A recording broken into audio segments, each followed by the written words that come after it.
And yun! Ito nga pala yung ginawa nating portrait of his son. Bali si Boss Jimwell, ginawa natin yan sa ating shop sa Nara Street, 3 Lane 3, Imus, Cavite. Colored portrait ang gusto ni Bossing. Medyo moreno siya. So ginawa natin sa may tiyan niya para yun yung maputing part. Usually kasi syempre hindi naman natin pwede sabihin sa kanya na hindi pwede sa yung colored.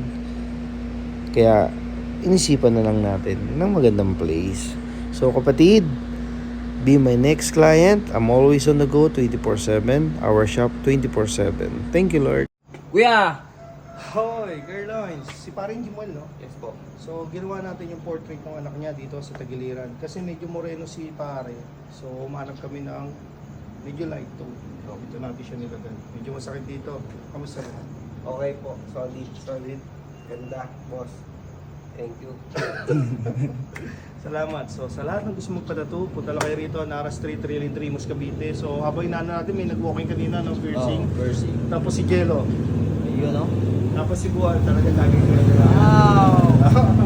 So, pare, maraming salamat. And, yun. Ito nga pala, pare, liga rito. Uy, Meron yun. tayo dito mga benta na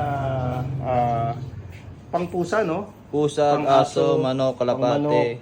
Then African. ito, hanggang ano na yan, so mga susunod na araw, mga madaling araw na yan, sa lahat ng gustong bumili ng mga, alam niyo na, punta lang kayo dito, then merienda kay Mama Susan, yan, kay Mama Susan na yan. Yun, no?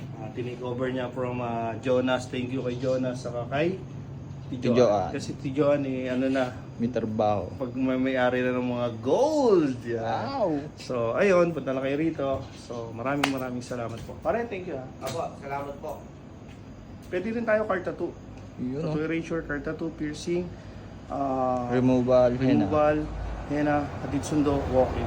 Sana magpa-tattoo kayo, and then marami ako nile-layout ngayon pare. Nasa abroad pa lang sila, down to Abela Free layout and schedule, revisable until I meet your expectation. Sana magpa-tattoo kayo, magpa-ano kayo kasi enrollment ngayon pare. Makate-kate. Apat ang ating anak na nag-enroll. Yung mga kinita natin nakaraan, inano natin sa past previous balance natin. Kasi nga, ano talaga mahal ang mga tuition ng mga bata. Mahal. Kaya masipag tayo Diba? Medyo makati ng gastos. Kati-kati.